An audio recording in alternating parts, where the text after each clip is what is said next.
So good afternoon, everybody, and welcome to After You've Opened Pandora's Box. My name is Ed Rodley. I'm from the Peabody Essex Museum. With me are Ryan Dodge from the Royal Ontario Museum and Heidi Quicksilver, now at the Jewish Museum, but formerly at LACMA. And joining us virtually via a video presentation, you have to imagine Marita Sanderhoff from the SMK, which is the Statens Museum for Kunst, the National Art Museum in Copenhagen. And we're going to be talking about the process of making museums more open, very broadly speaking, small o open, what that looks like, and especially what it looks like after. So openness and authority have been sort of constant themes throughout the past, I don't know, 2 or 3 years at least. And if you were coming 2 years ago, there would be a lot of talk about what will this be like? Why will this be good or bad or whatever? What might be potential roadblocks? And we have now come far enough that there are lots of people out there who are actually putting the pedal to the metal and doing stuff, and we can actually start to look back on how these things change practice. And that's sort of really what we'd like to explore. But we'd also like this to be not an opportunity for us to talk to you as much as for us to talk to each other. So we would like to run this not like a standard conference presentation where each of us talk for 15 minutes at you and then we have a little formal, fairly stiff Q&A at the end. We have very short presentations. We want to talk for maybe like 5 minutes about a thing we did and how it worked out and what life is like now. So there'll be 4 of those, so that's only about a little over half an hour. That gives us the whole rest of the session really to talk about questions and issues that we've all noticed, things we're wrestling with, things we're afraid of, things that we're proud of.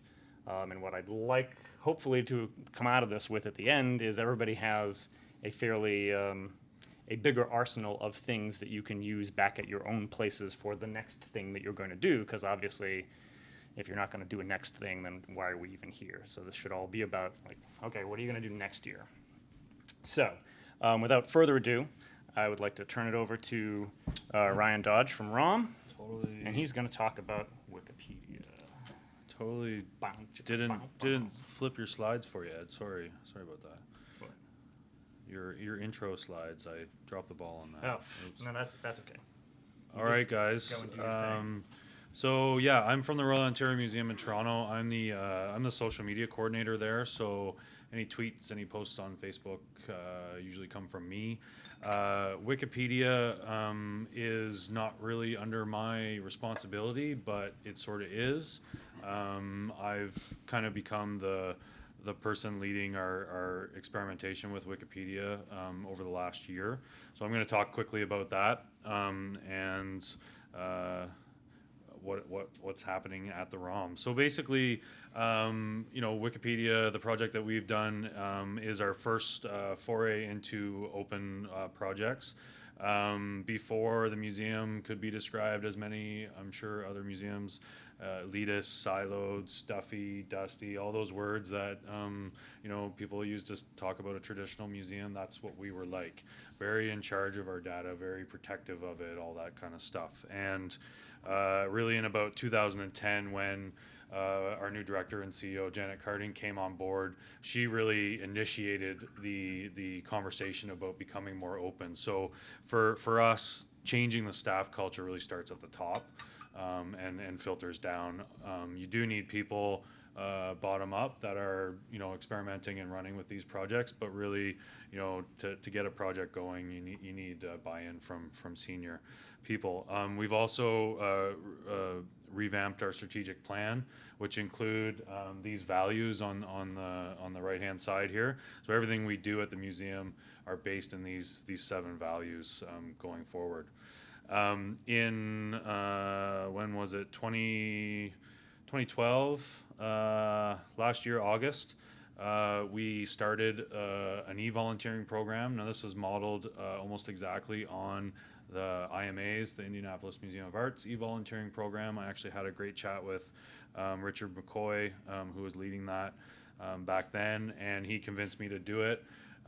So I copied his page, made our own, and then went live with it, and then I asked for permission. And I got in some serious trouble from some senior managers who gave me the old, Wikipedia is not a expert resource, and we don't want to be putting our data, spending time, populating content, blah, blah, blah, blah, blah, blah, blah. And I showed him, he wrote a book about the history of the architecture at the museum, and it's actually referenced in the ROM's Wikipedia article. So I showed him that, and he quickly flip-flopped and allowed me to to go ahead. What's that? It's not all crap. Yeah, exactly. So I showed him that, as long as we're doing stuff that's properly referenced and resourced, then it is it's not the last place people go for research, but it's, more often than not the first place that people start. Mm-hmm. So it's important to have our data and our curatorial papers, research on Wikipedia in some form, even if it's just referenced or linked. So now that project went for about a year, and I actually brought in an intern to help manage it because I didn't have a lot of time to do that. In August, we held our first edit-a-thon, which I'm pretty sure is the first one ever in Toronto, and we brought in about 16 people to our Far Eastern Library, which is one of the best for that topic in North America. And we focused on our Chinese collection, which is a founding collection of the museum, our centennials next year. So we had people write articles around, we made a list of 25 objects, made a printout for everyone that had, the collections management system data, the collections item, and gave it to people. And we had the librarians involved. They, pulled resources from the archives in the library, and we're there all day helping people with finding resources, and we had docent tours. It was a great day. We got lots of press. Actually, the press caught wind that we were doing it and came and interviewed some people, and it was great. But I felt that our e-volunteering was a little too structured. We asked people for resumes and things like that to sign up because we wanted, we wanted to make sure, we wanted to make sure that people knew how to reference things properly. They knew how to do that. But we quickly found that it was a little too much to manage. So we've recently switched our project over to GlamWiki portal, and we've made it more open. It's hard to see here, but basically what we've done is we've made a list of tasks. So we don't ask people to sign up and be e-volunteers anymore. We just give them a list of tasks of stuff we want them to do. And if people are interested, they'll do it. And what I've found with these projects, it's very hard to get people to follow through and finish something. Everybody loves the idea at the start, but the follow through is the hardest thing to get. So so right now, we've had this project going for a little over a year now. We've held our first edit-a-thon. I would say that the culture is changing to be more open, but it's not anywhere near where I would like it to be right now. We don't have any images that are all copyrighted, so if people want to include an image on the Wikipedia article, I go with my phone and take a picture of the object if it's on display and send it to them that way, and that's how we get around our copyright. So that's, I think, the next where we need to go is to talk about images and uploading that stuff. Say that into the camera that's filming. Yeah. Oops. But staff have been, initially they're hesitant, but they've been very receptive when I go and talk to them about why we're doing Wikipedia. I recently went down to an educator's office who knows how to type in hieroglyphs. We have a few articles on some of our Egyptian mummies and objects, and she found some errors, so she wanted to know how she could edit her on her own. She's maybe 2 years from retirement, but an incredible resource, and once she retires, it's gonna be tough. But she now knows how to edit Wikipedia articles. So it's, I'm slowly getting buy-in from people once they see the value of having our content on there. And it's a battle. I feel like I need to bang my head against the wall, every now and again. But one of the things is you just have to keep pushing and keep telling people about your project, and eventually they'll come around. So was that 5 minutes? Yeah. I think that was, about it. Bravo, you left out the bang head here slide. Yes. I know, I took it out because I didn't think. Did you want, what do you No, want? that's okay. Okay. That's okay. All right. Thank you much, Ryan. All right, Okay. so let me run through mine. So I'm for those of you who aren't familiar with the Peabody Essex Museum, it is a large art museum north of Boston in go away, in the city of Salem, Massachusetts, which is about 20 miles north of Boston, but they're 20 of the longest miles ever. Which means we have some interesting challenges. We have a very hyper-local audience. Our audience is not greater Boston. Our audience is the North Shore of the Boston suburbs all the way to the New Hampshire line. Our market penetration in that audience is somewhere north of like 80%. Like everybody in that neighborhood who's ever going to come to PEM already comes to PEM.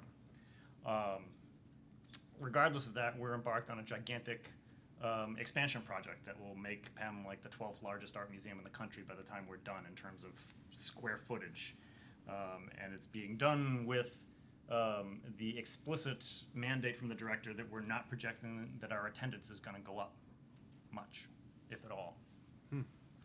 So, okay, how we...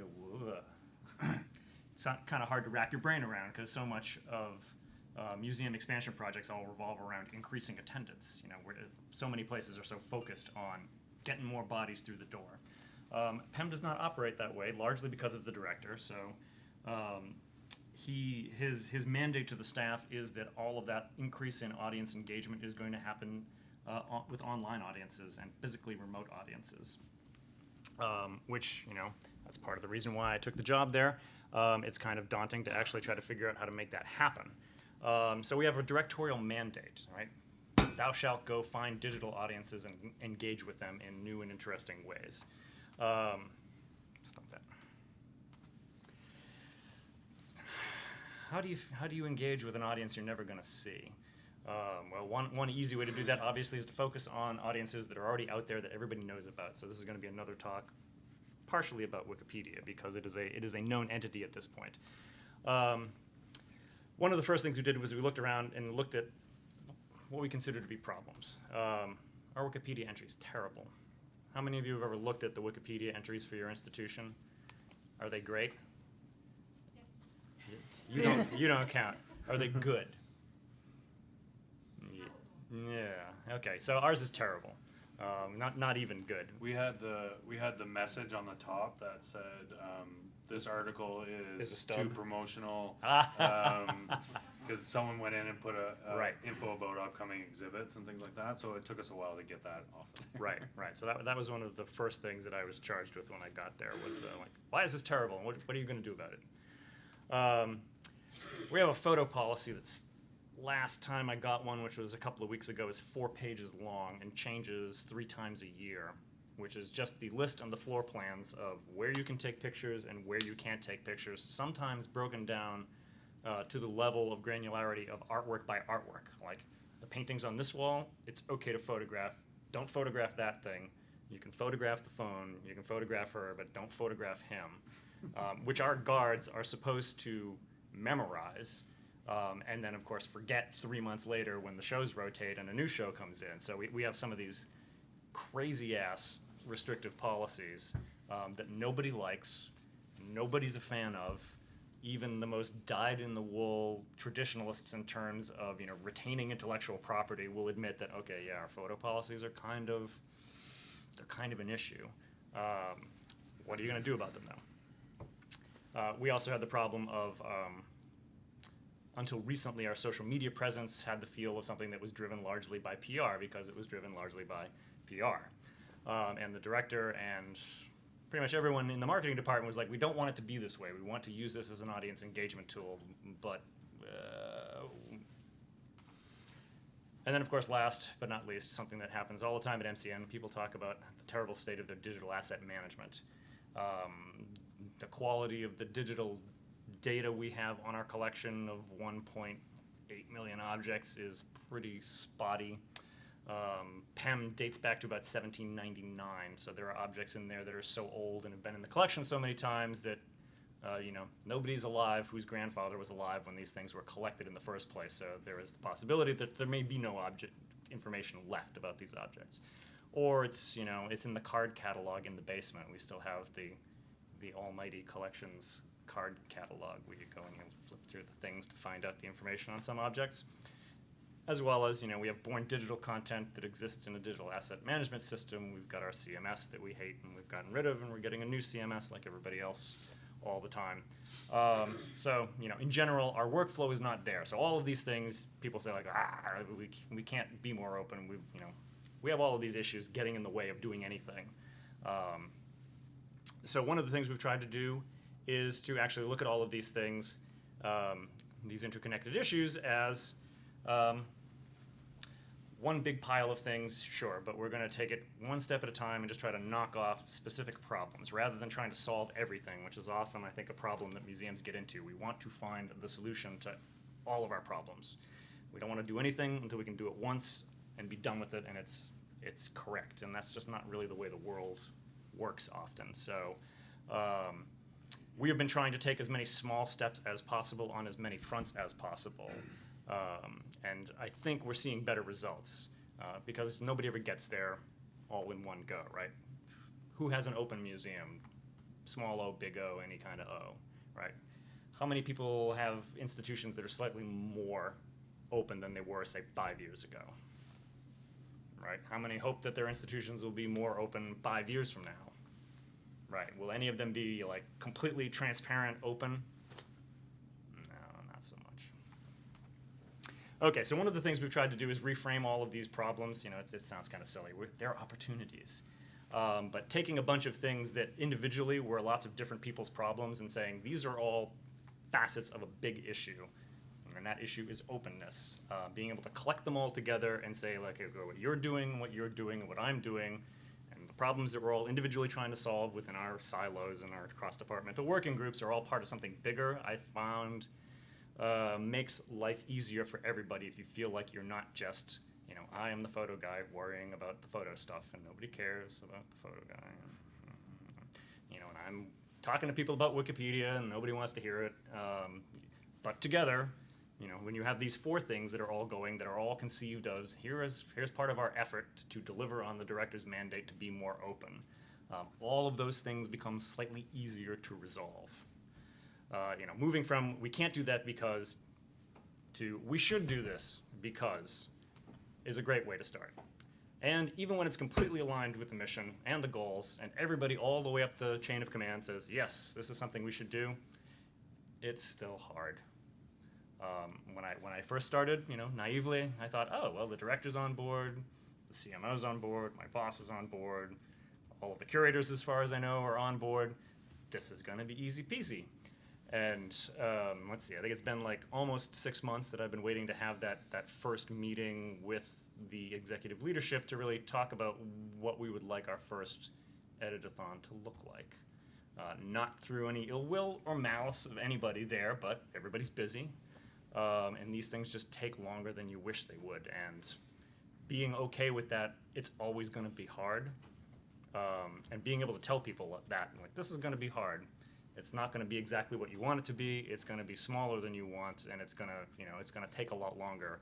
I think it's something you can't tell people often enough. Nobody learned how to do this stuff. None of these issues existed when most of our curatorial staff were in school learning how to be art historians, right? There's no right way. There's no manual you can look at. We don't even have best practices, although I personally have this problem with best practices. I think they are more often least objectionable practices rather than best. Everybody's already busy, right? We all have day jobs. We're all doing things all the time. It's very easy for this to become, yet another thing you have to do. Okay, so what does this look like in regard to our Wikipedia page sucks? Agreeing to discuss it at a senior management level was a huge thing, like being able to have the freedom to talk to all the curators. Like, have you ever used Wikipedia? It's like, you have. I know you have. Are you willing to tell the other curators that you actually do look at Wikipedia when you're doing stuff? Well, and some say yes, some say no, but it's very important to have those one-on-one conversations outside of meetings. The hallway conversations, the coffee conversations, they're walking down the hall on their way somewhere to an important meeting. Like, oh, hey, Ryan, let's talk to you for a second. That has been probably more helpful than any amount of official permission. Putting a face on it and being willing to give people your time. Like, all right, well, you're busy now. Would you like me to come by your office? There's a lot of relationship management and building that has to go on. Assigning resources to it. One of the major hurdles was, how much is this going to cost? It's Wikipedia. How much do you want to spend on it? It can cost nothing. It can cost some of my time. If you want to hire somebody, it could cost a few $1,000s maybe if you want to pay like a Wikipedian in residence. And actually being able to have that conversation and say, well, do you want to spend $4,000 or $5,000 and a couple of months of time to get somebody in to make it not look terrible? The CMO was able to say, well, that's it, $4,000 or $5,000. I'd spend that in a second. Oh, okay, let's do it. That's huge. Without making it somebody's job, it's very easy for it to just fall off. And of course, we love to talk about talking to communities without actually talking to those communities. So if you're thinking of going down the road of working with Wikipedia, it's probably a good idea to start talking to actual Wikipedians sooner rather than later.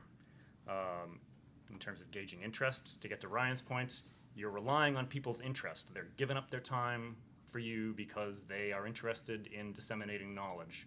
And whatever knowledge they're interested in disseminating is whatever they're interested in, not what you're interested in. You hope to find that overlap or to entice them enough with the goodies that you have in your collection that they will write stuff, but you've got to figure out how to work with them. It is actually a collaboration. It is the power dynamic is very equal versus equal as opposed to institution versus bunch of volunteers, which is often the way people tend to think about it, I think, unconsciously. What's this look like in regard to photo policies?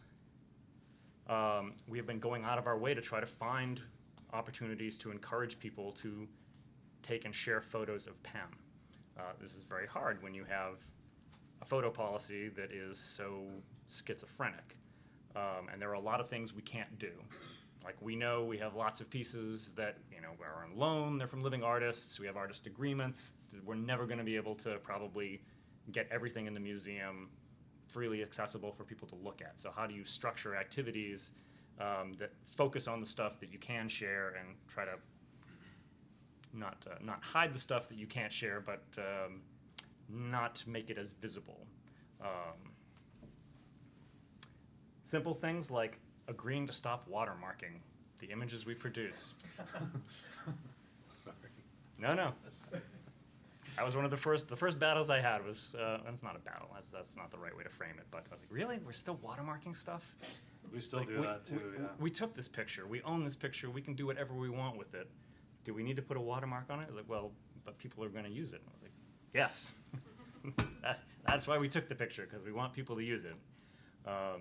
Getting out of that rut, we have whole workflows assigned to, how do you actually take an image and turn it into something that goes into the database, and part of that is sticking the watermark on it at all its various resolutions. And getting out of that is not easy, particularly when you have professional photographers on staff. We still have like a staff photography department with 3 photographers, and they're all about protecting their IP.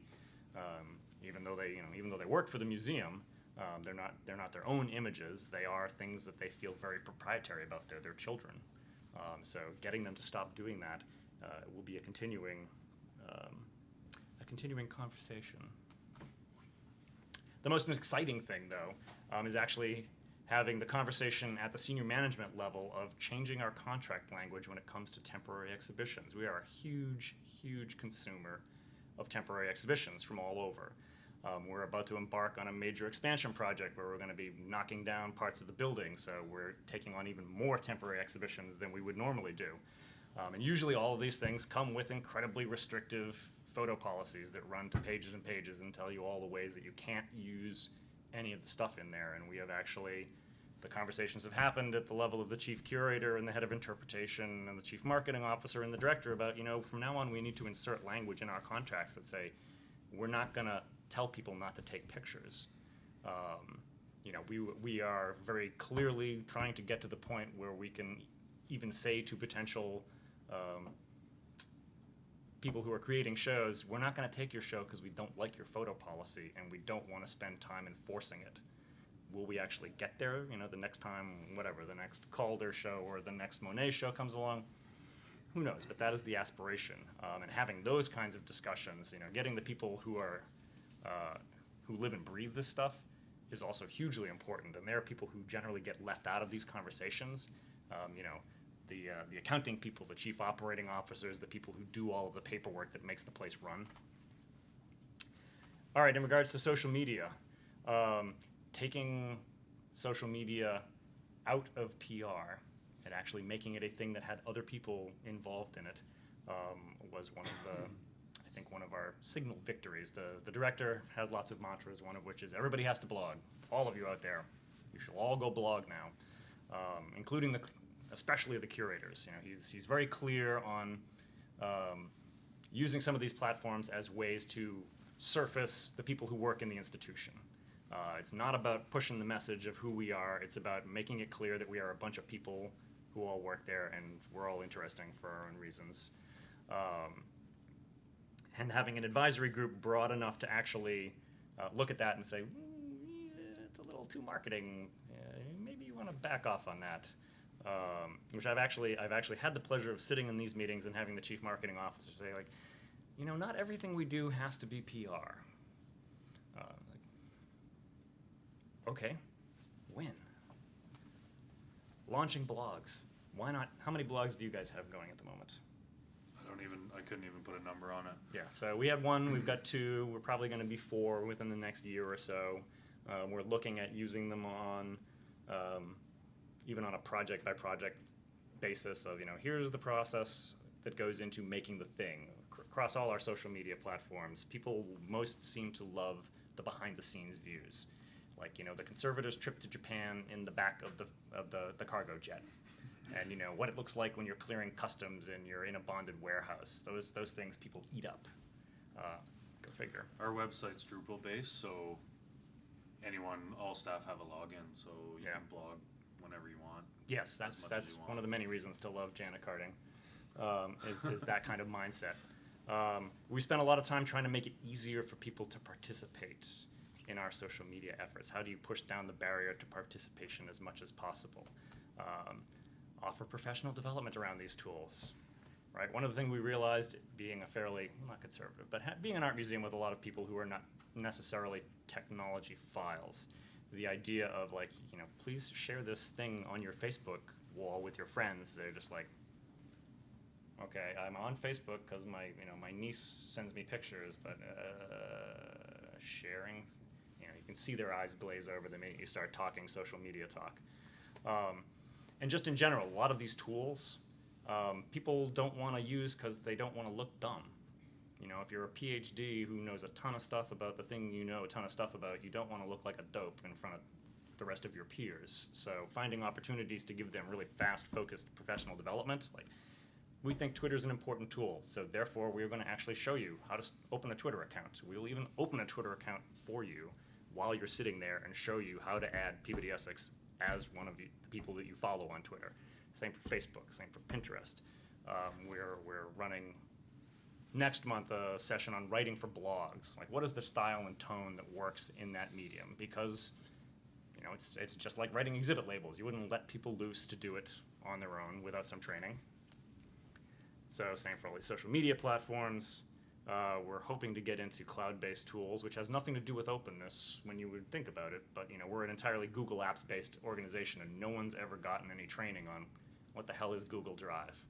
How do you make a group that you can share documents in? You know, all of this stuff that, when you actually do all of this back-end work, makes it a lot easier to be open because it's not frightening.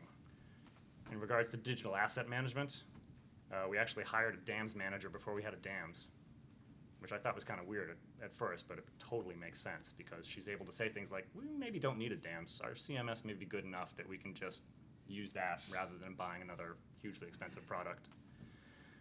We spent a lot of time looking at workflows rather than tools. Like, what is the process? I want to get a picture from you. Who do I have to talk to? What paper do I have to fill out? Why do I have to fill it out? How many people need to approve it before I can do something with it? And looking at that is a great way of getting rid of stuff. And it's mainly, at this point, been mostly about getting the back end right. Like, deciding to be more open has really turned into a very inward-looking thing, strangely enough, because we have so many processes that make it hard to share what we have. So all of this attention on, we want to get our assets out there, our assets are stuck inside, what do we need to do to get them to the point where we can actually let people have them has been consumed an enormous amount of my time. One of the things that I would recommend, probably more than anything, when you're talking to people about the benefits of it. So a lot of this is like, okay, what's the point? We're never going to see these people. Who cares? The scale of these things is mind-bending when you do them right. So let's see. Can we get this example? Okay, so there was an edit-a-thon in Sweden. When was this? Over the summer. So 12 people, a very small amount. They worked on a very small number of articles. They uploaded 10 whole images to Europeana, or from Europeana. Woo! Right? Doesn't seem like a tremendous victory. You'd think, okay, 17 articles have new images. Wow, it probably took somebody a couple of months to set that up and get it to actually happen, right? Okay, so they did some translations as well. 500,000 views in a month. Almost another 500,000 in the next month. 1.8 million views after 6 months. You know, that kind of scale is impossible to replicate in other places. And the argument that I have used most successfully at my own place with people where we have very strong Asian collections is if you translated one article in English on Wikipedia into Mandarin, you've just increased your audience by, what, 3 billion?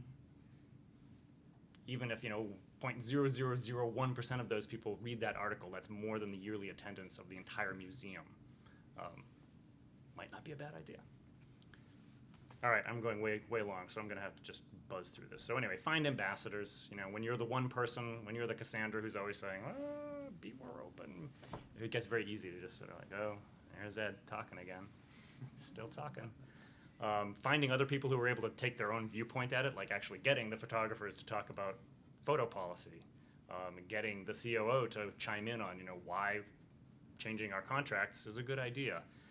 Makes it less of a personality thing and more of a culture thing.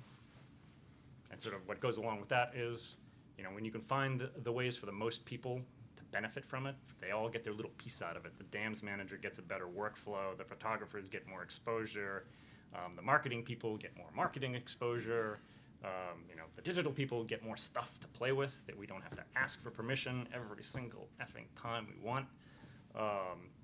Anytime you can do those things has been hugely important to us, and getting out of that us versus those people paradigm. Whoever those people are changes depending on the conversation. It's us versus Wikipedians, it's us versus the public, it's us versus those bad people who want to take our pictures and do naughty things with a picture of a 19th century Korean stringed instrument. What that bad thing is, I don't know. And really trying to find ways to make it all about letting people explore their passions. Like if you're really into Korean instruments, wouldn't it be great if you could have our images, because we've got the best. All right, so that's it for me. Sorry I went so long. This is very important to me, so bear with me. Heidi, you want to talk about images? I do. There's nothing more exciting than images, is there? I'm going to be very brief, actually. I'm part of this panel mainly because I want to talk about pictures. I was part of a small team of 4 or 5 people that worked at LACMA to be one of the first institutions in the country to release 90,000 images on our collections online. 20,000, which are relatively high-res, all public domain images, free for download with a very brief disclaimer about non-commercial use only. Is that perfect? Is what perfect? The disclaimer for non-commercial use? So far, so good. Yeah, I can say that we haven't had any issues so far. And I mean, so I started at LACMA in 2010. The very first thing that we did in very early 2011 was we did a test. We released 2,000 high-res images in an image library on our website, which was not part of our online collection. It was separate, but we would send people there, and there were 2,000 high-res images that were highlights of the collection, and they were all public domain, and they were free for anybody to use. And because we wanted to see what happened, basically, and nothing bad happened at all. So over the next 2 years, we had a lot of work to do. We implemented a digital asset management system. We revamped our website. We switched our collections management system. And I don't recommend doing all of those 3 things at once, if you can ever possibly avoid it. But after 2 years was over, March of 2013 was when we released our brand new website with our new collections online, which had the image library integrated into it. And instead of 2,000 images that were high-res, we had 20,000 images that were high-res. We had 90,000 images total, or a little bit more than that. Can you define low-res and high-res in LACMA terms? In LACMA terms, what our legal team was comfortable with as far as what they're considering high-res images are 2100 pixel JPEGs. For 90% of the population, it's a standard press size image, and most people don't ever, when they're thinking of something as high-res, if they're not professional photographers, a 2100 pixel JPEG is more than their screen resolution, is more than they were probably thinking of to begin with. We also very strongly pushed the boundary of what a thumbnail is. All of the thumbnails on the LACMA website are 560 pixels. So instead of having the little 190 by 190 thumbnails, there's some of those for searchability purposes, but on every page there's a 560 pixel thumbnail that our legal team decided that we could redefine the definition of what a thumbnail is. So all of the 90,000 images that are up there, the minimum size that's available is a 560 pixel JPEG. So I guess the more I talked to people, I had it really easy, and I was really lucky. We didn't have a backlash. We had a director who said do it, and we had a legal team that slowly came around and let us do what we needed to. We didn't go and clear it with every single curator. We didn't go and clear it with that's the old image library. If you go to collections.lacma.org,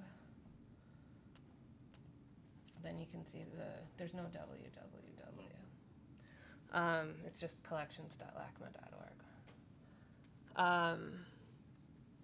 We didn't ask permission, I guess. Our director said do it, and we did it. And it was, I was the digital archive manager. We had the head of web and digital media. We had a web, our website, the woman who runs our website. We had the IT guy, and we had one of the TMS database people, and we just did it. We determined what we thought the cutoff date was for public domain, and that was it.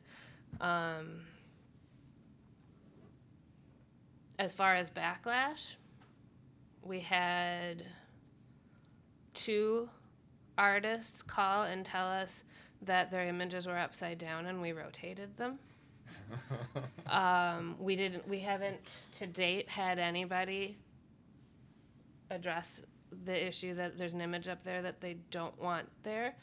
We haven't taken anything down. We haven't had any requests to take anything down. We have had a couple of requests where people said, that's an image of my artwork, but it's not a very good image. Can we work to get a better picture up there? Or I have one for you. Can I send it to you? And can you replace what you have with my better image of it? And we did that. The collection hasn't become less valuable. The curators didn't lose any authority. The visitors didn't stop coming, which is, these are all arguments that people use or that institutions use for why they can't release all of their information. Mm-hmm. Artists didn't get mad at us. We had an extremely positive response from press, trustees, funders, staff, and especially educators. The educators were our number one audience for download and for use of the images. We don't necessarily track where the images go. We look every once in a while to see, but we haven't found anything that has been offensive. We haven't found anything that's been legally objectionable, and hopefully it continues that way. So I'm up here speaking, I guess, and available for discussion coming from the entirely opposite end of the spectrum from a lot of other institutions where getting this kind of thing done is really complicated and hard. I had it pretty easy, and I feel pretty lucky about that. And that's really all I have to say. I'd like to have more of a discussion with everybody here about what you're interested in doing, and if I can provide any insight for you on how to do it. I know you're not at LACMA anymore. I am not at LACMA anymore. Was there a what's next plan? Was there a, let's say, 40,000? Was there Absolutely. let's do curated exhibits of people using it? Was there anything like that? No, but it was absolutely constantly, what more can we do? What more can we do? What more can we do? We're examining the textile collection after we were approached by the Berg Image or Berg Fashion Library, if you're familiar with them, which is an amazing resource if you're into fashion. Check out the Berg Fashion Library. And they wanted to use anything that we had available from our costumes and textiles department, which we ended up not having a lot of on the original site, but started examining because a lot of clothing can be considered utilitarian. So there's some copyright on design stuff, but there's no copyright on a lot of like mugs or clothing in that sense. So we examined a lot of ways to expand our collection's reach with things like online scholarly collections like the Berg Image Library. But every single day we were, what can we do next? What can we do next? What can we do next? How can we push the boundary of we're not sure about this gray area of assets that we did not release, but how can we get clearance for this, and how do we get approval for this, or is this still considered public domain? Is it not? Is this something, how it was a constant look for how much more can we do. And there's been a lot more released since we opened up in March. Have you also opened up your metadata? In what sense? Will What metadata? the metadata of the pictures. So, for instance, the next step, linked open data, because this is just the content data, the Right. scans. But what do you do with when you open up your metadata? There's far more possible because people can just harvest the whole All of the bunch stuff. and get linked open data. There are 2 websites that exist currently that took every single image and all of the tombstone information off of the LACMA website and reproduced it. And that's fine. Oh yeah, not commercial parties, obviously. Yep. Yeah. Not for commercial purposes. But, I mean, as far as metadata, meaning artist title, date, tombstone, information about objects in the collection, that's just as open and free as if it's on the website, it goes along with the assets. As far as metadata about the image capture and that kind of stuff, that's all embedded in the images. When you download the images, if any of it is recent photography, there is all of any copyright information or anything embedded in the image, along with the accession number, along with LACMA's address and phone number, and a website and an email address in case you want to use it for commercial purposes to contact and say, hey, can I use this? And yeah. All right, one more short presentation. So Yes. Marita Sanderhoff from SMK was not able to join us because this is a terrible year for people trying to get travel funding. But being the kind of goddess that she is, she said, oh, well, can I just I'll just give you my presentation in video form. So she made a lovely little 6-minute piece talking about what's happened at SMK after they opened up largely their image collections. All right, let's go. And then I'd like to get into it with you all. Hello everybody, I'm Marita Sanderhoff from SMK, Statens Museum for Kunst. That's the National Gallery of Denmark. We're situated in central Copenhagen and we're the largest art collection in the country. It's part of our obligation as public institution to make our collections and research as widely available as possible. I started working at SMK in 2007. it was a project to present our collections and research online in ways that would make people really delve deep into the content and make new discoveries of relations and meanings. I've got a master in art history, so no tech background at all. But once I started working with this, it became obvious to me that the web offers unique opportunities to scale up the reach and impact of our collections. In this project, we wanted to show not only our own stuff, but also related artworks in other collections. It made sense to us to bring together on the web what was physically dispersed in collections around the world.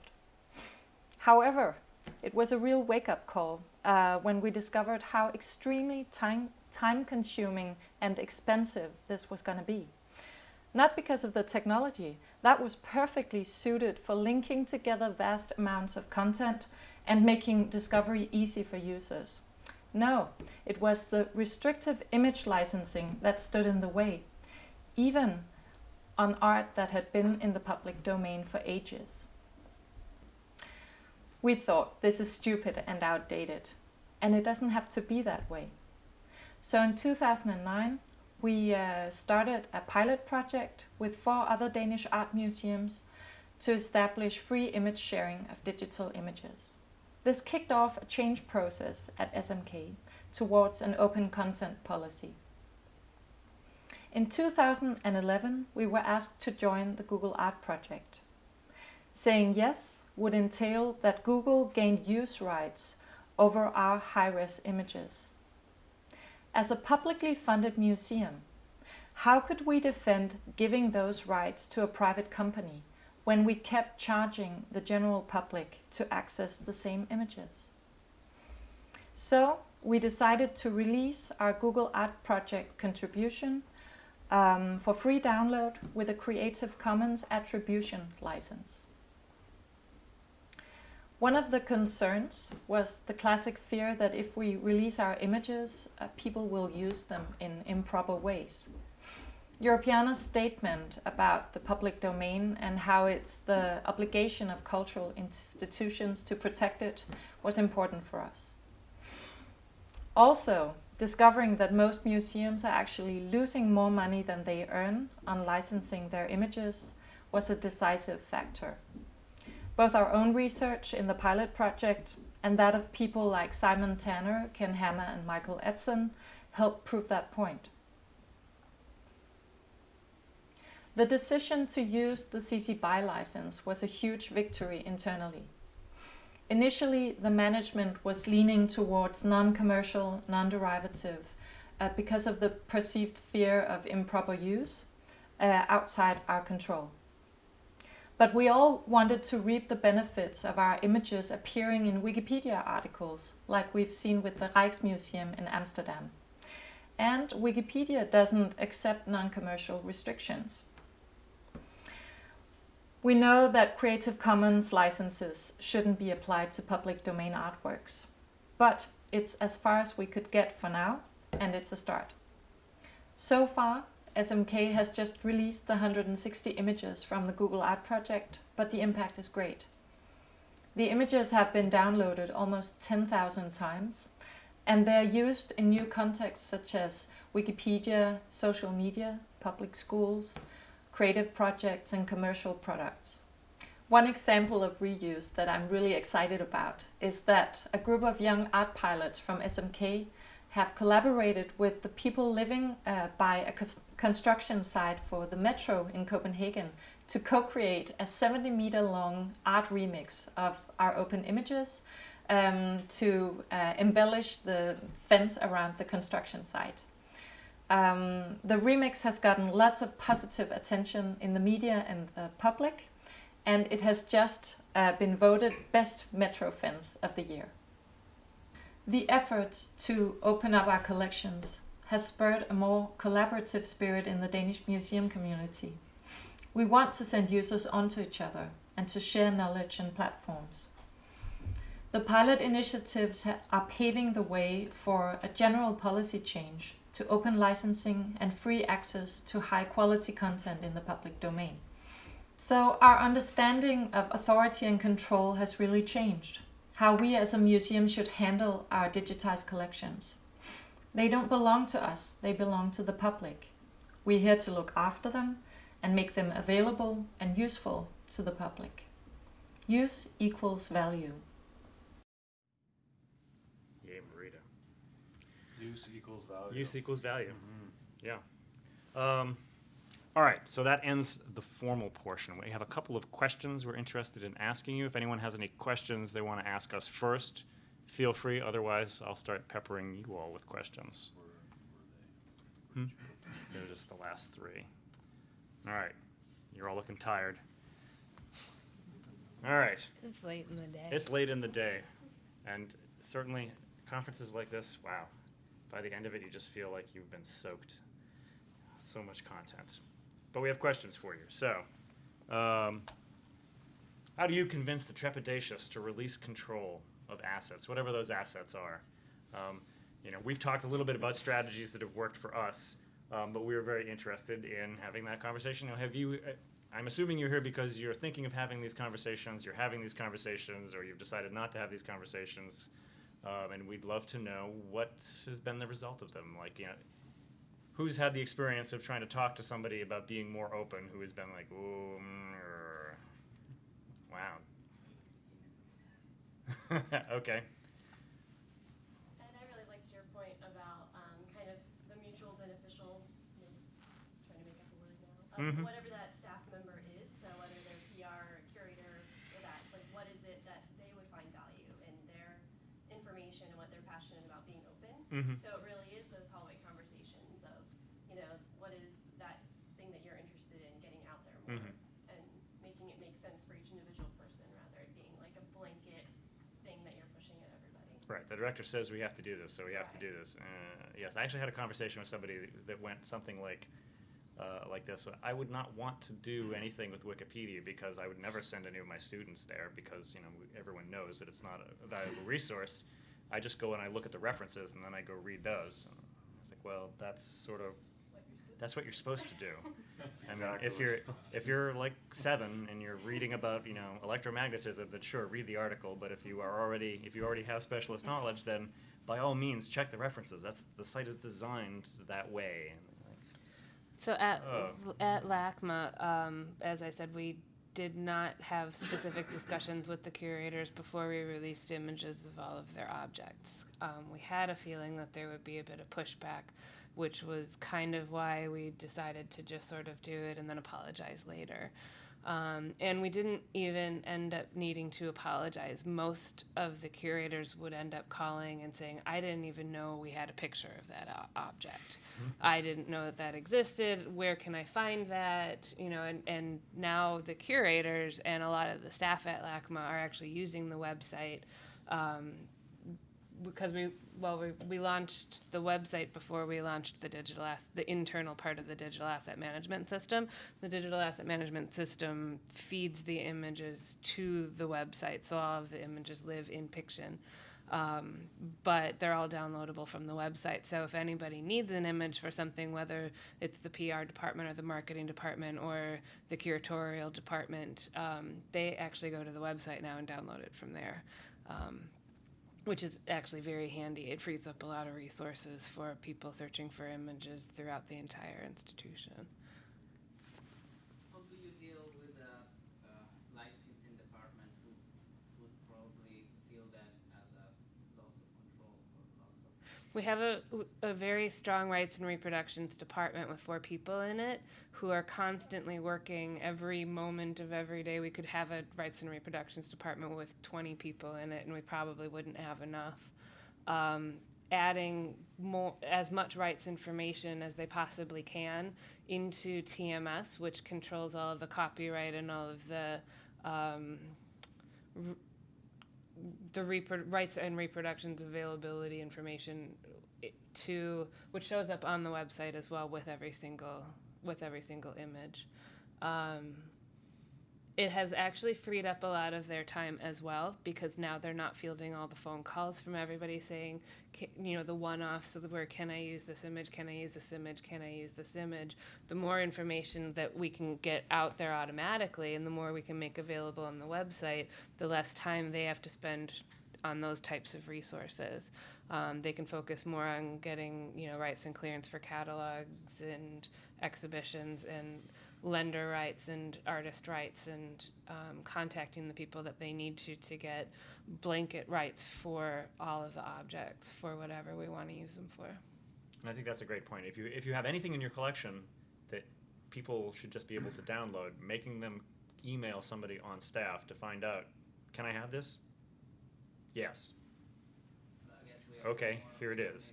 system for licensing images. Yeah. So all of our images are under copyright. We can't use them at all on Wikipedia, but you can take pictures of anything on display in the museum, unless it's a temporary exhibition of loaned objects that we don't own. So we get around it by someone will email me or my intern and ask for an image, and we'll be like, yeah, you can't use the one that's on our database, which you can see online, but you can't use legally. And we'll say, oh yeah, that's on display. I'll run and go take a picture of it for you, and then just email it. Have you ever tried to use that as leverage? I mean, that was one of the open content arguments. Like, people are taking crappy cell phone pictures of them. Have you ever just said, guys, let's just open it up because they're going to get it anyways, and it's going to do a disservice to the material? Yeah, I mean, we originally, when Wikipedia approached us back in 2009, that's the first thing they wanted. They wanted all of our images to upload to Wikimedia Commons, and we weren't prepared to do that. The rights and repro people weren't prepared to do that then. I don't think they are prepared now, but I think that's a serious conversation that needs to happen, that we need to have sooner rather than later. And basically what I've been doing is I've been building a year of data that I can go and share with senior managers to say, look, this is what we've done so far. This is how much traffic we're getting back and forth through Wikipedia. And I mean, if you go and you search, if you go up to our dinosaur gallery and you search some of the dinosaurs in our gallery, they all have Wikipedia articles. And I had no idea that they had Wikipedia articles until I started looking.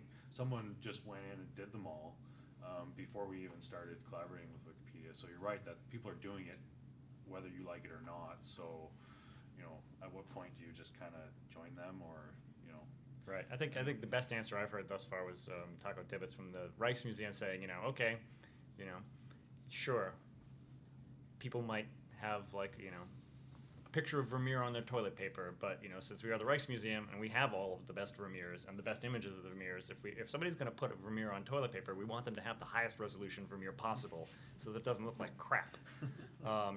That's kind of a hard argument to argue against.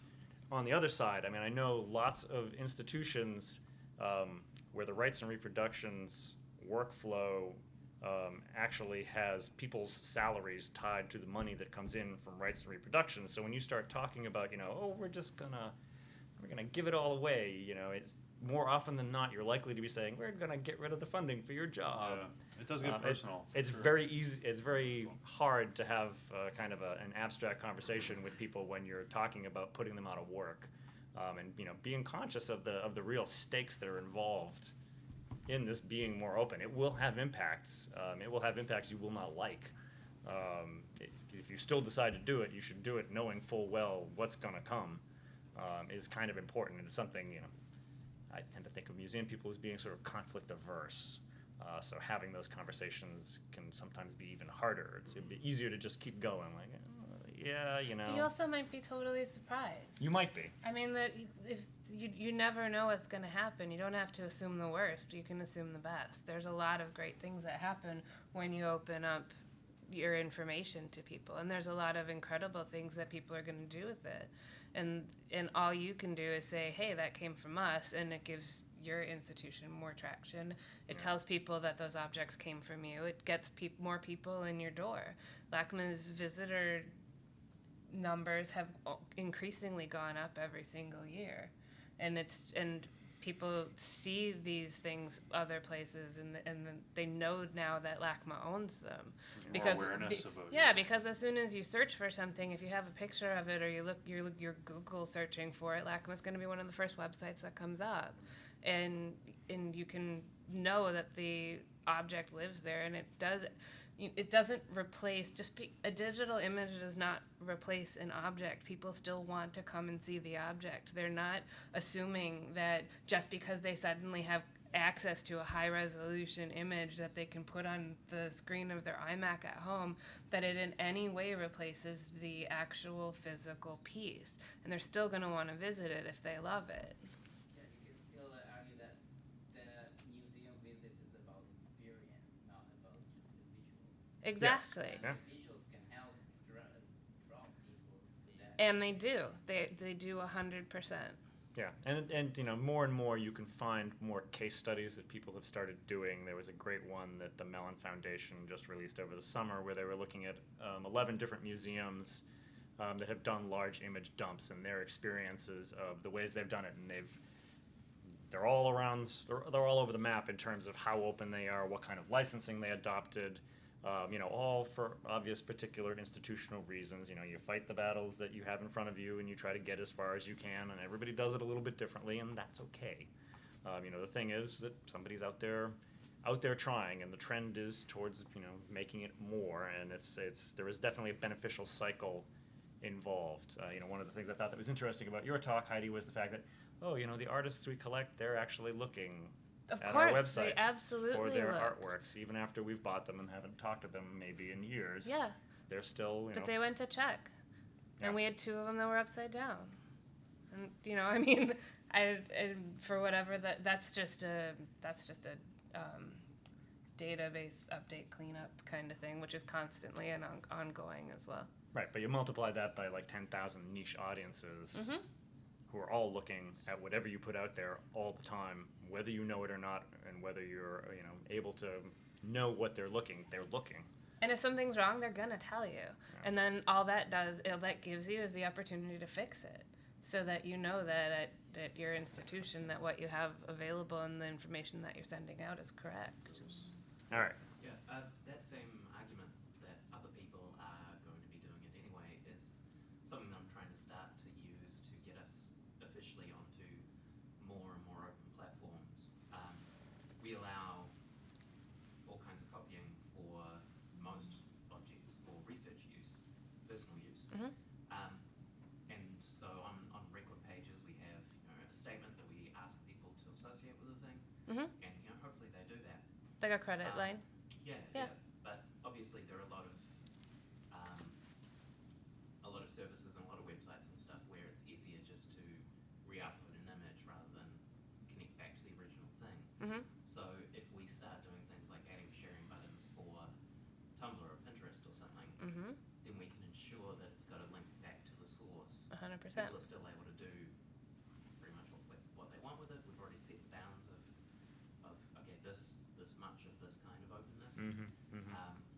But we can look at what we've decided is actually really important, which is that people are able to get back to the original information, so Yeah. that they can do research.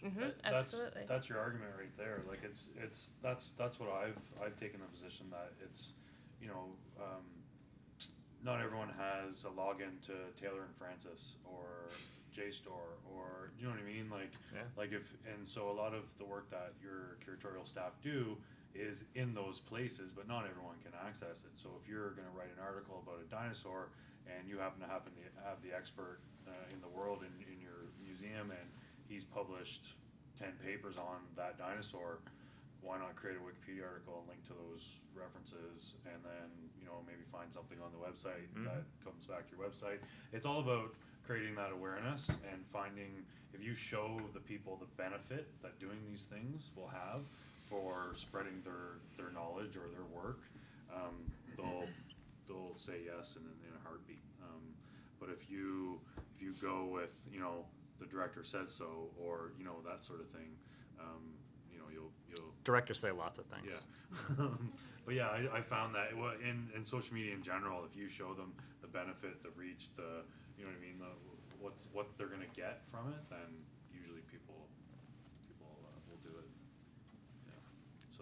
Keep trying though. It's a battle. It really is. I had a curator that I worked with for about a year before we launched our Wikipedia e-volunteering program. We discussed back and forth how we were going to do it and what we were going to do, and you know, we were on the same page, but it was still like we wanted to make sure that we were doing the right thing and that people would get behind it, and yeah, it was tough. But as you said before, sometimes it's easier to just do it and apologize later. Yeah. Because when people start to see the benefit of it afterwards, and when they can see how it benefits them on top of just the fact that they didn't have control over what you did before, it's sometimes easier to sway an opinion when they can see the positive benefit that's already happening. Yeah, it's about having the data. Yeah. Right.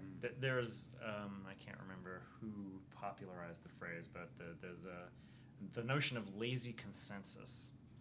The idea being that rather than trying to actually build active consensus, if you operate under the assumption of lazy consensus, which is as long as you don't hate it enough to actively resist, we're going to assume that means you agree.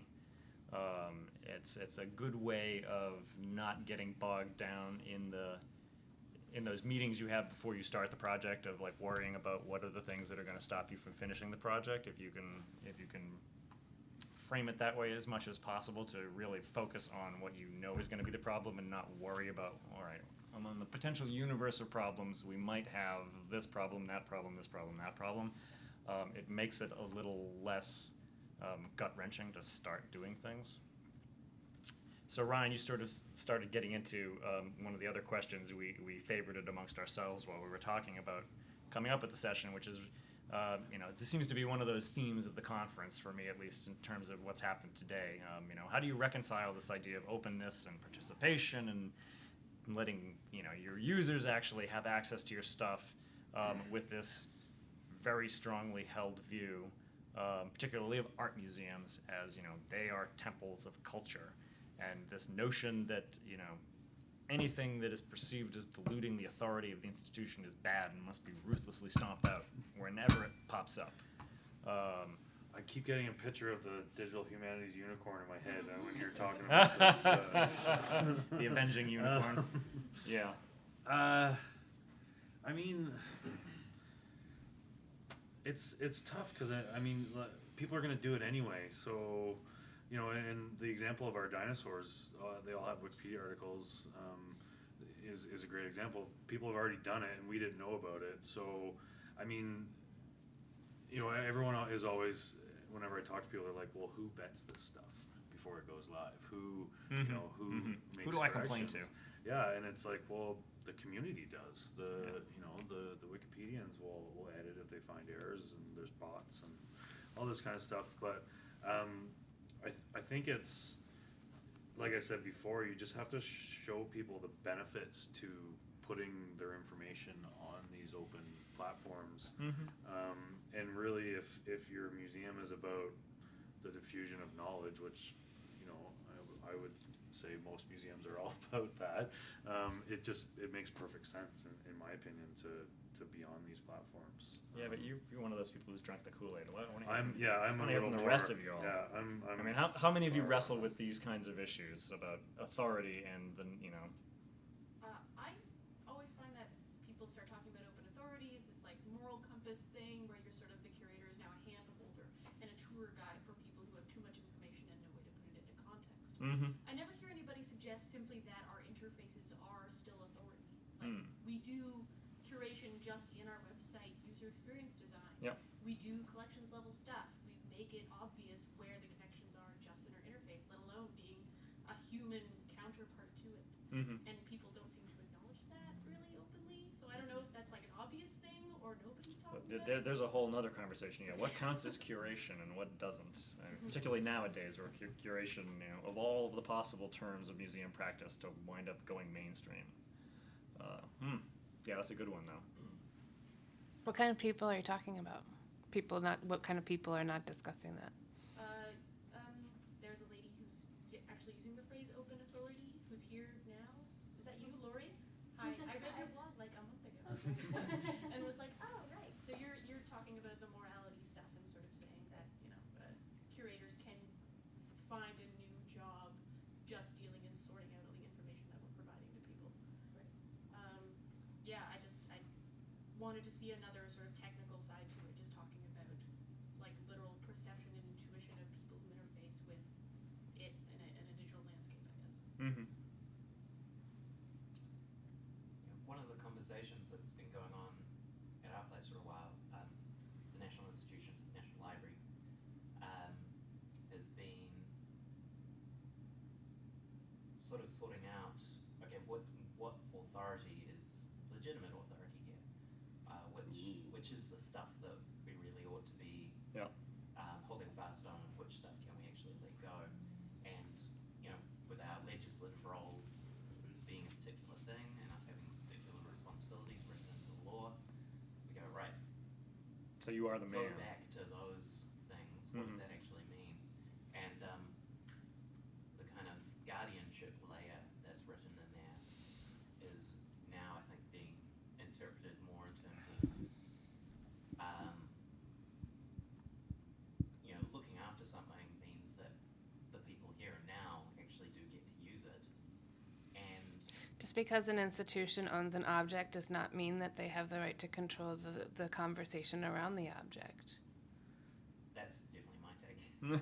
I don't think that there's any reason, just because the cultural institution is the protector of that thing because they got it from somewhere and they have it in a glass case.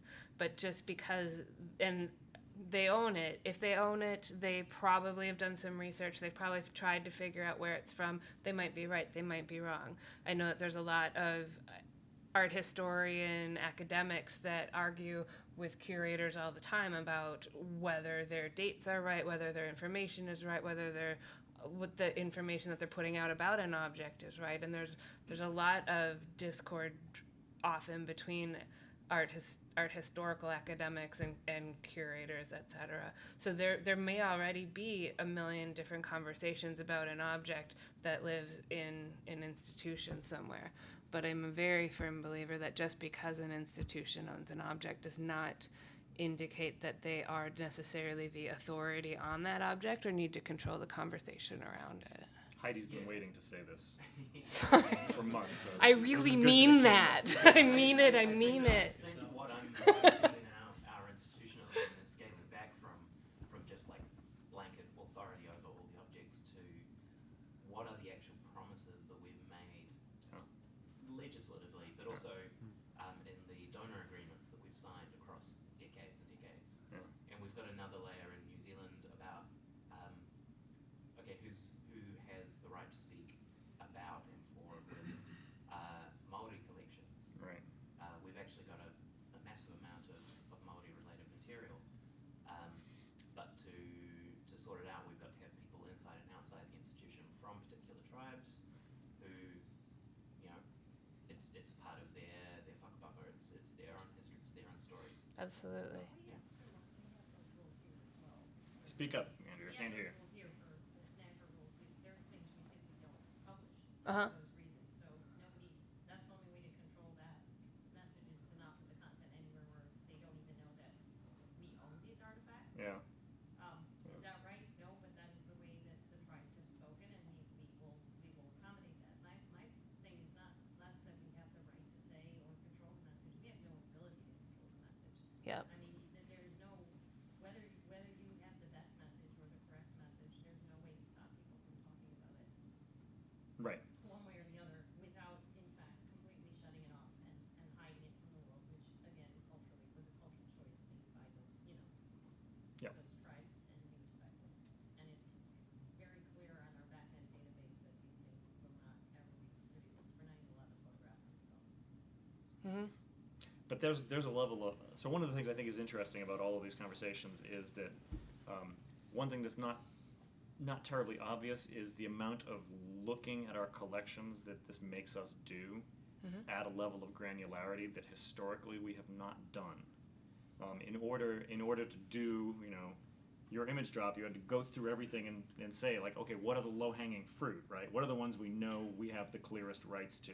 Absolutely. Rather than just, you know. Because we absolutely own a lot of objects where our rights information is vague or gray, and then we have to make the call as to, you know, have we done due diligence to figure out that we can or cannot publish this information as public domain or not public domain, or copyrighted or not copyrighted, or release it at all. Maybe we can't release an image at all.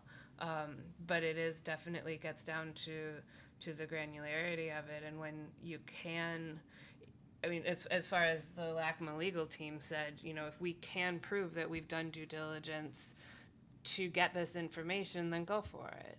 If we can't say we did that, even if we would be, you know, even if there's just a tiny grain of we haven't tried hard enough, then don't even touch it, move on to the next thing, because there's always going to be more objects. There's always going to be, you know, and more research to be done. And the more research you do, the more you find out. And then you either know yes or no, I can release this, or I can't release it. You know, it's the gray area that makes some things complicated. But I think just that increased level of participation in our own collections that comes about as a result of this. I mean, this is why, you know, if you do anything, all of your registration and collections people should wind up being your biggest fans, because getting anyone on staff, particularly curators, to actually go look at the collection and say, like, what they know about individual objects And clean is sort up of the the data. holy grail of, right, all of our collecting institutions is, you know, who would like to have the information in their CMS actually be as accurate as possible, and Cleaning how up many the of us data. know, right, we have, you know, thousands and thousands and thousands and thousands of records that don't even have tombstone information, or they have partial tombstone information, or, you know, maybe they've just got an accession number, and, you know, what is this thing? This kind of increased scrutiny, even though it's ostensibly because we want to share it on the outside, you know, makes us actually do our own jobs more than we would do them otherwise, because everybody's busy. Even, you know, getting the curator of your own collection to look at their collection intensely has tremendous benefit to the institution, completely aside from any of the open moral goody goodness stuff. You know, getting the stuff out of the people's heads in there into the systems where we can use them however we want is sort of a huge win that doesn't, I think, get enough play. You know, in order to do all of these things, you really have to go look and see what you have. And every case I know of where people have done this, they always have the story of the person who sees the thing and doesn't even know that, oh, we've got this object that's in this collection that I'm responsible for, that I was looking for, and it's here somewhere, you know, help me find it. Those things crop up all the time because, you know, we have tons and tons of stuff. It's very difficult even for us to know where it is. So, you know, go look at your own collections. And then if you can share some of it, swell. You know, we have an odd collection that we have lots of historic stuff, lots of public domain stuff, lots of stuff from other cultures that are culturally sensitive materials, and tons of contemporary art. So it's a messy, multi-headed collection, and there are whole chunks of it that it would just be a nightmare to even try to figure out how to open them up. You know, because they're all living artists, all with individual artist agreements that would take somebody lifetimes to figure out. But there are huge chunks of things that have been in the collection since, you know, 1815. It's probably not a big deal to put them online, and just having that conversation internally has been fascinating, to get all of the, you know, to get all of the curators and the senior management together and say, like, okay, if we're going to focus on putting a collection on Wikipedia, which one? Do we put the Oceanic collection up first? Do we put Asian export art up first? Do we put up, you know, American decorative arts? And why? Even if you don't do anything, even if nothing results from that, just having that conversation internally is fascinating, and it's not one that people would generally have otherwise. Why would we do this one first as opposed to that one first? You can learn a tremendous amount about your own institution just by talking about these things, and that's something it's hard to do. Most of the time that's political, though. Oh, it's hugely political, Yeah, but, for, you know, what for isn't? one department versus another department. Well, I'm assuming that, you know, people knowing that this has been put it out there and then they go, wait a minute, that isn't exactly what I wanted to have said about it. But that's Yeah. our own internal pressure within one department to the next. And one curator was slow to the game going, seeing all of their stuff exposed and was sort of just pushed out there. But we went all 100% collections online. Yeah. For 10 years ago.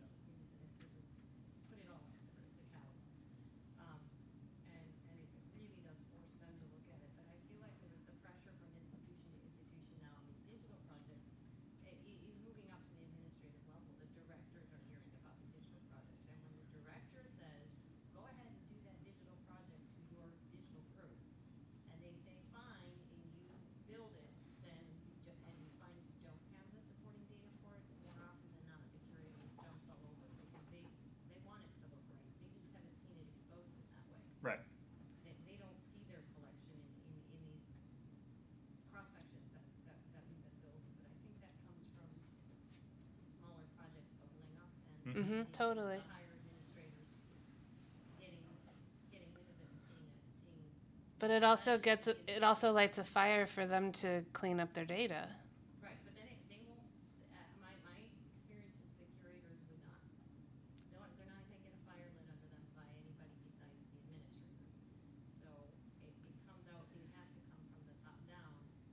They need to see these projects, they need to have that collegial discussion amongst themselves, and Yeah. I believe they are, where they're saying, hey, this is important to us as part of our message. Yeah. And I think you see Then that the pressure comes down from them. in a number of curators and museum directors who come to things like MCN and museums on the web. 5 years ago, you probably could empty the room if you said everybody who's not a curator leave.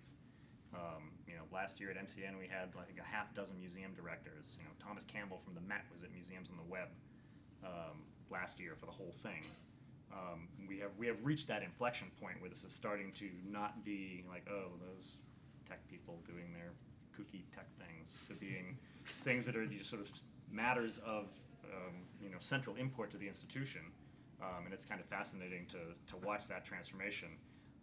One of the things, Andre, when I was at CMA when we were doing the deep dive, I can't remember which curator I was talking to, but he was saying one of the things that he liked most about Gallery 1 was going and seeing who had favorited the objects in his collection, and how some of the other curators are starting to do the same thing. So at Cleveland, there's a gigantic wall that will show you the entire collection, and you can grab objects as they drift by you, and you can favorite them and make your own little sort of mini collection, and you can track that data on the back end. And the curators have actually started sort of doing a little unofficial visitor research on their own of like, who likes my objects, which of my objects get liked the most. And I imagine those conversations are also happening like, well, 45 people like my objects. How many people like your collection?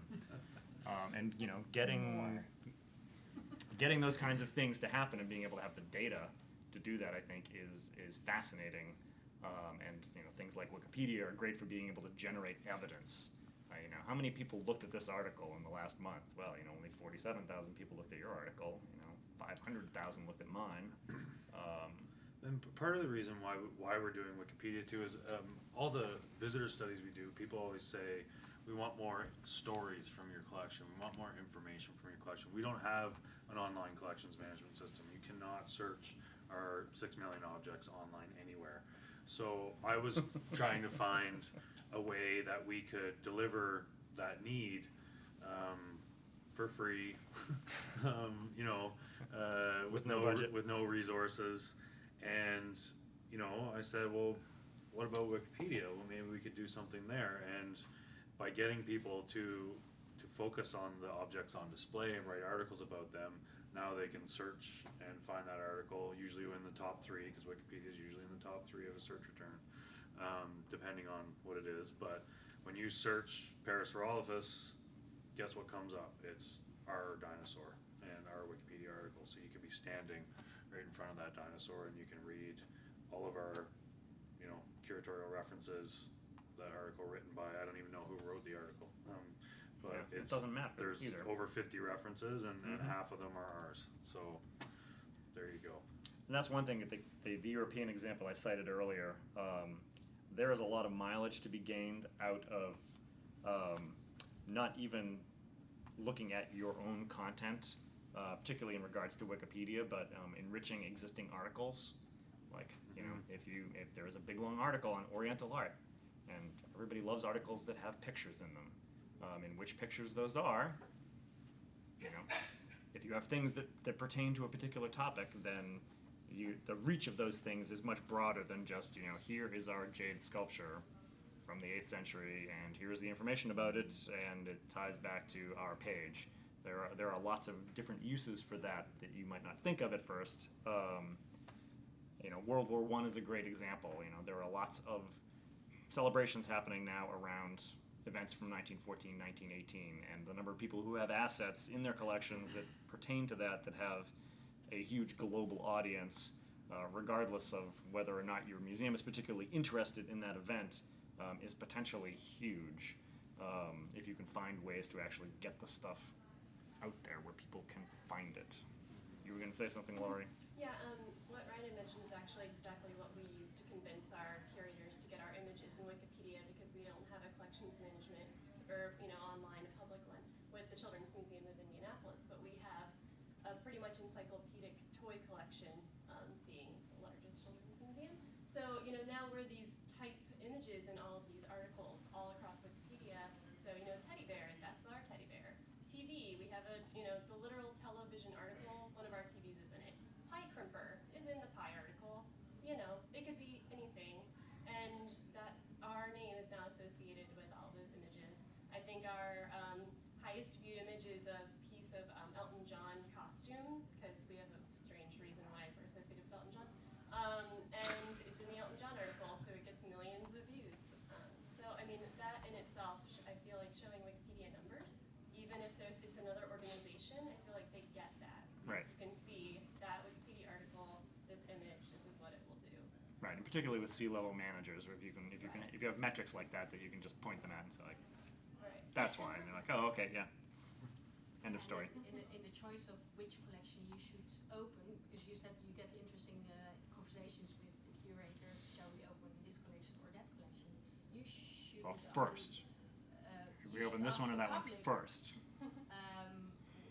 For instance, at Wikipedia there are some subjects which are hugely within the Wikipedia community very popular. Yeah. Like sea ships or wars or everything. So Yeah. Ancient you should Egypt is a open up big one. first Yeah, those dinosaurs. Trains. Yeah. Yeah, trains, planes, Especially automobiles. very male-oriented subjects.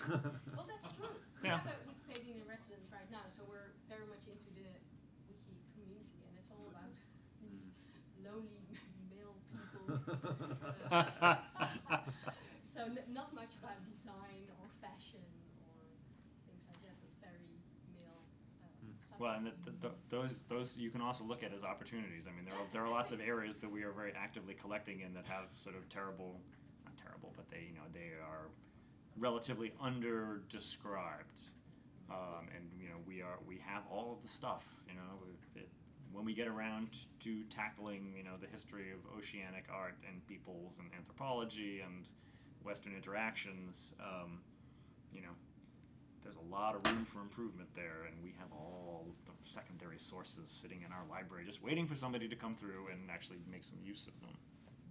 I've sometimes wondered about getting a chunk of the collections onto Pinterest specifically to get people to add metadata relating to fashion or craft, because that community is so strong for that kind of thing. You could It'd be a do really great that. way to get that stuff in front of them. You could do that, but then my argument for that would be, how do you get it back? How does Yeah, it? yeah. Do you know what I mean? It would if that was something that you would be interested in. I would, as a museum technologist, push for it to be in some sort of format that could feed back to the museum that information. Yeah, that's a great. Do you I don't get think- the enrichments back? Hmm. Do you try to get enrichments from users back into your system? Absolutely. There's a comment section on every single image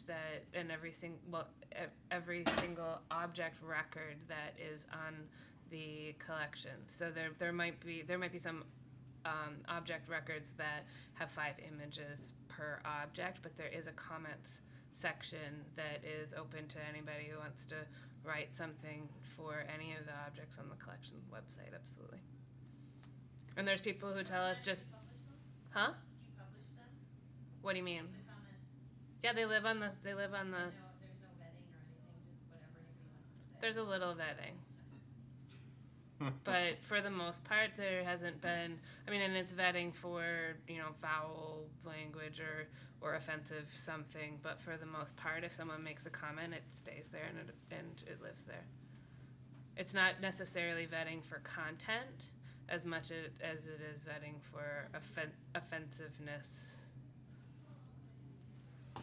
All right, and we are at time. So any other last thoughts that people have? Thank you for sticking it out with us for the whole day. It's been a long one, but we're very happy that you came. So thank you all. Thanks, guys.